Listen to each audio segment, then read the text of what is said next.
नमस्कार दोस्तों, स्वागत है आपका हमारे चैनल शक्ति ज्ञान में। वास्तुशास्त्र के अनुसार मोर का घर में होना बहुत शुभ होता है। यह जिस स्थान पर भी होता है वहां की नकारात्मक ऊर्जा को नष्ट कर देता है। शास्त्रों में मोर पंख को सुख समृद्धि का प्रतीक माना जाता है।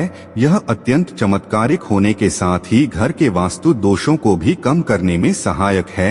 लेकिन वास्तुशास्त्र में मोर पंख को घर में रखने के नियम बताए गए हैं। मोर पंख घर में रखते समय इन नियमों का पालन अवश्य करना चाहिए, तभी इसका सकारात्मक प्रभाव देखने को मिलता है। वास्तुशास्त्र में मोर पंख को रखने की सही दिशा और स्थान के बारे में बताया गया है।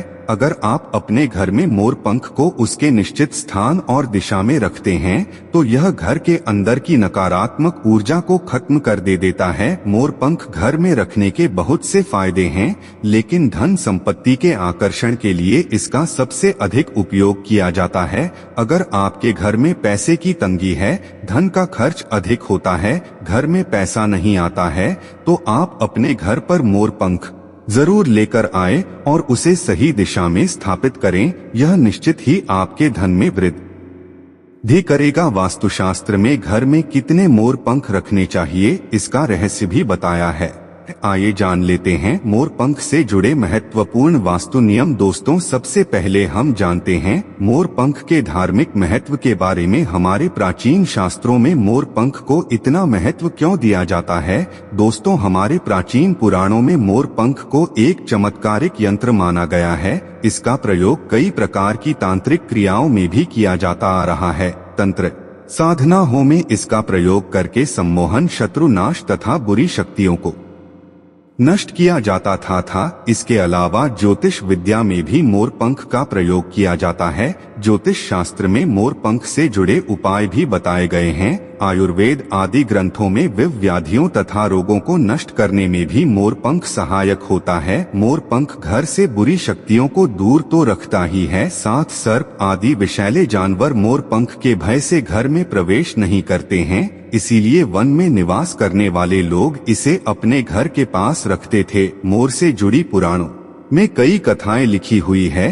पक्षी शास्त्र में मोर से जुड़ी एक कथा का वर्णन मिलता है। प्राचीन युग में संध्या नाम का एक असुर हुआ करता था। वह बहुत ही शक्तिशाली और बड़ा तपस्वी था। गुरु शुक्राचार्य से विद्या प्राप्त करके संध्या नाम का असुर देवताओं को अपना शत्रु मानने लगा था। उसने ब्रह्मा देव और भगवान शिव से वरदान प्राप्त किया और बहुत अधिक शक्तिशाली बन गया। उसके बाद उसने स्वर्ग पर आक्रमण किया और कई देवताओं को बंदी बना लिया। लेकिन उस असुर को पराजित करने के लिए देवताओं ने एक योजना बनाई और उसके लिए उन्होंने मोर की सहायता ली। सभी देवता और 9 ग्रह मोर के पंखों में विराजित हो गए, जिससे मोर बहुत ही अधिक शक्तिशाली बन गया और विशालकाय रूप धारण करके उस मोर ने संध्या असुर पर आक्रमण कर दिया। इस युद्ध में संध्या असुर का वध हो गया और देवताओं को उनका आधिपत्य फिर से प्राप्त हुआ। सभी देवताओं ने मोर की प्रशंसा की और उसे भी पूजनीय होने का वरदान दे दिया।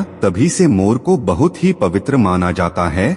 जिस स्थान पर भी मोर पंख होता है वहां पर 9 ग्रहों का अशुभ प्रभाव नहीं पड़ता है। दोस्तों, केवल ऋषि मुनि और देवता ही नहीं बल्कि भगवान श्री कृष्ण भी मोर की प्रशंसा करते हैं। भगवान श्री कृष्ण ने मोर की श्रेष्ठता का वर्णन किया है और उन्होंने मोर के पंख को अपने मुकुट में धारण करके मोर के श्रेष्ठ होने का प्रमाण भी दिया है। मोर पंख के बिना भगवान श्री कृष्ण कहीं पर भी नहीं जाते हैं। श्री कृष्ण कहते हैं मोर शांति और प्रेम का प्रतीक है, मोर सुख समृद्धि का भी प्रतीक है। मोर का पंख मनुष्य की हर प्रकार की नकारात्मक शक्ति से रक्षा करता है। दोस्तों, मोर को विविध देवी देवताओं के प्रतीक के रूप में पुराणों में दिखाया गया है। माँ लक्ष्मी, देवी सरस्वती, भगवान श्री गणेश, भगवान कार्तिकेय जी, ऐसे अनेक देवी देवताओं का संबंध मोर से जोड़कर दिखाया जाता है। माँ लक्ष्मी धन संपत्ति ऐश्वर्य प्रदान करने वाली देवी है। माँ लक्ष्मी को मोर पंख अत्यंत प्रिय है। माँ लक्ष्मी के पास मोर पंख रखने से माता प्रसन्न होती है।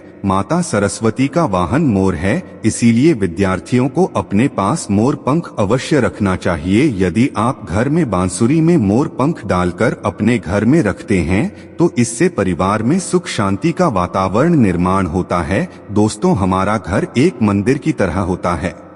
अगर इसमें रहने वाले सदस्य रोज आपस में झगड़ा करने लगे तो यह मंदिर कम युद्ध का मैदान अधिक लगने लगता है। घर में क्लेश और झगड़े होने के कई कारण हो सकते हैं, लेकिन सबसे बड़ा कारण होता है घर में नकारात्मक ऊर्जा का प्रवेश करना। लेकिन हमारे घर में यह नकारात्मक ऊर्जा आखिर कहां से प्रवेश करती है और इस नकारात्मक ऊर्जा को दूर करने के लिए कौन से उपाय करने चाहिए? वास्तुशास्त्र के अनुसार प्रत्येक घर में नकारात्मक ऊर्जा फैलाने वाली चीजें मौजूद होती है। इन वस्तुओं के बिना हमारा घर चल नहीं पाता है। इन वस्तुओं को तो हम से बाहर नहीं निकाल सकते हैं, लेकिन उस नकारात्मक ऊर्जा को अवश्य बाहर निकाल सकते हैं। इसके लिए हमें मोर पंख का प्रयोग करना चाहिए। आप मोर पंख ले और उसे अपने घर के मुख्य द्वार के पास हवा में जोर जोर से हिलाएं। इससे आपके घर के अंदर की नकारात्मक ऊर्जा आपके घर से बाहर चली जाएगी।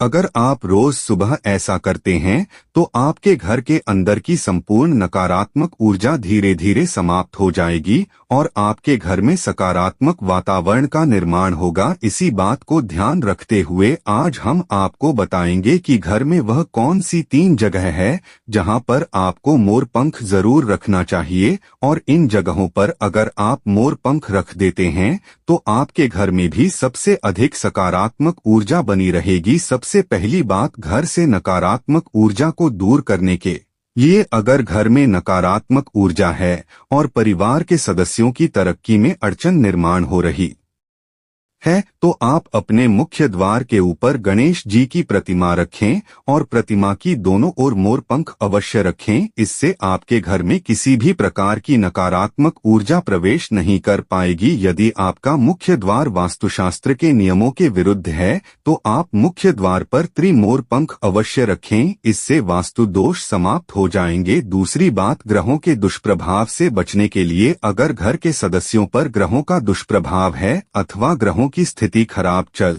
रही है तो मोर पंख ले और उस पर गंगाजल अथवा शुद्ध जल का छिड़काव करें। फिर इसे ऐसे स्थान पर रख दे जहां पर यह किसी को दिखाई ना दे। इससे गृह शांत होने में मदद मिलती है। तीसरी बात, बुरी नजर से बचने के लिए अगर घर के किसी सदस्य अथवा बालक को बुरी नजर लगी है या उस पर किसी की बुरी नजर का प्रभाव पड़ा है तो सोते समय उस व्यक्ति के तकिए के नीचे मोर पंख रखे और दूसरे दिन इसे किसी बहते जल में अथवा कुएं में डाल दे। इससे बुरी नजर उतर जाती है। चौथी बात, पढ़ाई में मन नहीं लगता है। अगर घर के विद्यार्थियों का पढ़ाई में मन नहीं लगता है, उनकी याददाश्त कमजोर है, पढ़ाई करते समय बार बार नींद आती है तो विद्यार्थियों को मां सरस्वती के सामने मोर पंख रखकर दूसरे दिन उस मोर पंख को अपनी किताबों में रखना चाहिए। इससे विद्यार्थियों में एकाग्रता बढ़ेगी और मां सरस्वती की कृपा बनी रहेगी। 5वां उपाय, दुष्ट शत्रुओं से छुटकारा पाने के लिए अगर कोई शत्रु जानबूझकर आपको परेशान कर रहा है